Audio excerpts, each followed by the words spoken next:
Le Washington Post, propriété de Jeff Bezos, a lancé mercredi 4 février un vaste plan de licenciement au sein du journal. Résultat, près de 300 journalistes, soit un tiers des effectifs, ont été remerciés avec effet immédiat. I just had my second baby, and hearing this news as I was nursing my son just felt like a huge punch in the face. Le plan de licenciement a décimé les services des sports, de l'actualité locale et de l'international, a indiqué le New York Times. Les pages littéraires sont également supprimées, tout comme le podcast phare du journal. Au-delà des chiffres, ce sont les circonstances du licenciement de certains qui marquent. À Washington même, l'annonce a pris la forme d'une réunion Zoom matinale, suivie d'emails individuels. First, we will be closing the sports department in its current form. Certains ont appris leur sort en plein reportage, d'autres parfois en congé.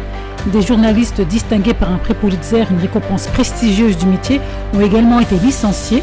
Aussi, des bureaux entiers ont été fermés dans la minute en Afrique, au Moyen-Orient et en Asie, le journal décidant de réduire la voilure sur sa couverture internationale. Lizzie Johnson était envoyée spéciale du journal en Ukraine. Il y a quelques jours à peine, elle partageait sur X, anciennement Twitter, son réveil un matin de fin janvier, sans électricité ni chauffage, obligée de se réfugier dans sa voiture pour travailler et continuer d'envoyer des articles. Hier encore, sur le terrain, elle apprenait son licenciement. « Je viens d'être licenciée du Washington Post en plein chaos. Je suis sans voix, je suis anéantie. » Selon plusieurs sources internes citées par le New York Times, un responsable éditorial a lui-même demandé à être licencié plutôt que de participer à l'organisation des coupes visant son équipe.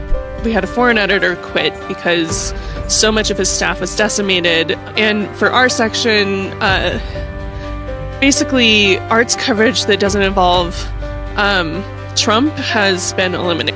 Officiellement, cette restructuration est destinée à réformer un journal d'une autre époque, incluant des réductions substantielles d'effectifs, a écrit le directeur exécutif du journal Matt Murray. De fait, le journal perdait de l'argent depuis plusieurs années déjà. En cause, selon la presse américaine, un nouveau positionnement du journal ces dernières années qui aurait provoqué une hémorragie d'abonnés. We need a fair and free press because now the only thing that is rewarded is clicks. À l'automne 2024, le Washington Post n'avait par exemple pas publié d'éditorial pour soutenir Kamala Harris dans l'élection présidentielle face à Donald Trump, alors qu'il avait soutenu les candidats démocrates en 2008, 2012, 2016 et 2020.